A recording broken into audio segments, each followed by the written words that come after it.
மன்னவன் இயேசுவின் பிறப்பை மகிழ்வாய் கொண்டாட தங்களையே தயாரித்து கொண்டிருக்கும் என் அன்பு உறவுகளே, திருவருகை காலத்தின் 4வது வாரமாகிய இன்று அமைதியின் பாதையிலே உங்களை தியானிக்க அழைக்கின்றேன்.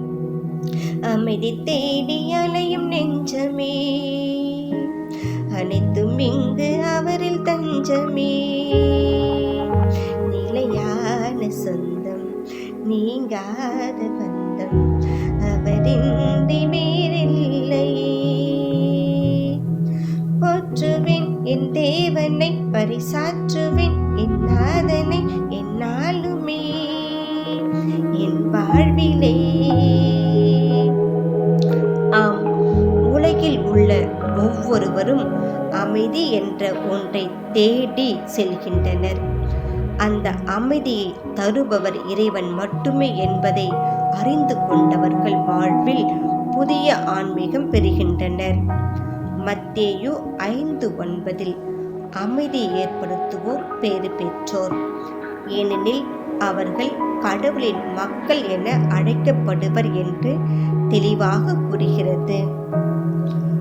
முதலாவதாக, இறை தந்தையின் ஒரே மகனாகிய இயேசு கிறிஸ்து என்றும் நம் உடனிருக்கும் மீட்பராக, அதாவது இம்மானுவேலனாக அடையாளப்படுத்தப்படுகின்றார். ஆண்டவர் தாமே உங்களுக்கு ஓர் அடையாளத்தை அருள்வார்.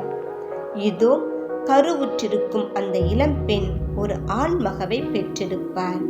அக்குழந்தைக்கு அவள் இம்மானுவேல் என்று பெயரிடுவார் என்று மீட்பராகிய இயேசுவை அடையாளப்படுத்துகின்றார் எசாயா.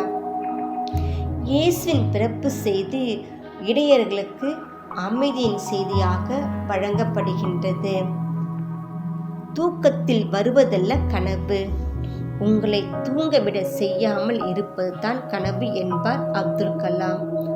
கனவுகளின் நாயகரான யோசேப்பை நாம் கொண்டாடினாலும் இறைவனின் மீட்பு திட்டம் நிறைவேற தனது தூக்கத்தை தொலைத்தவர் அவர் என்று கூறினால் அது மிகையாகாது. காரணம், கனவுகளை வெளிப்படுத்தப்பட்ட கடவுளின் வார்த்தைகளை கச்சிதமாய் செயல்படுத்தியவர் யோசேப்பு. அவர் ஒரு சராசரி மனிதருக்கு இருந்த அத்தனை ஆசைகளையும் ஏக்கங்களையும் அவர் தன்னகத்தை கொண்டிருந்த போதிலும் இறைவனின் மீட்பு திட்டத்திற்காக அவர் எல்லாவற்றையும் தியாகம் செய்தார்.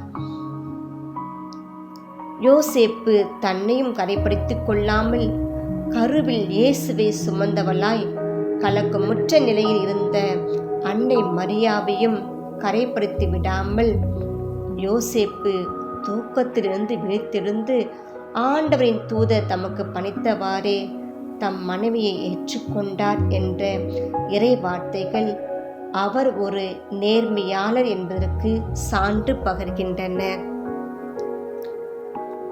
அமைதியை உலகில் தேடி தேடி அலைகிற மனிதர்கள் அமைதி தன்னுள் இருப்பதை உணராத வரையில் தேடல்கள் தொடர்ந்து கொண்டு தான் இருக்கும். கன்னியாய் இருந்தும் இறைமகனை பெற்றெடுப்பாய் என்று வாழ்த்தப்பட்டதும் எவ்வித சலனமும் சத்தமும் இன்றி பொறுமையாய் இறைமைந்தனுக்கு அன்னையாக அமைதியுடனே ஆயத்தமானார் அன்னை மரியா.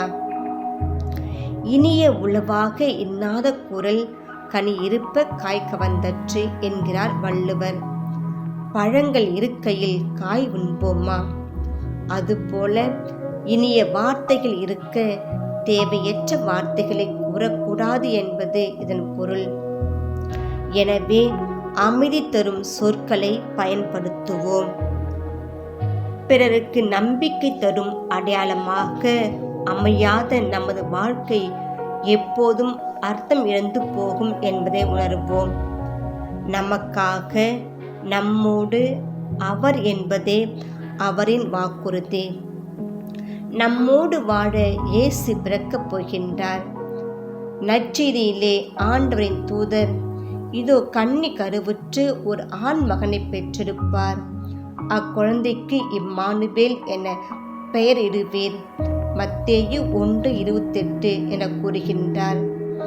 இம்மானுவேல் கடவுள் நம்முடன் இருக்கின்றார் என்பது பொருள். ஆம், கடவுள் நம்மோடு இருக்கின்றார் என்பதை உணர்வோம். இறைவன் கொடுக்க விரும்புகின்ற அமைதியை பிறருக்கு வழங்க முற்படுவோம். நாம் கொண்டாட போகின்ற கிறிஸ்து பிறப்பு பெருவிழா அமைதியை தருகின்ற மகிழ்வின் விழாவாக அமையட்டும். ஆமேன்.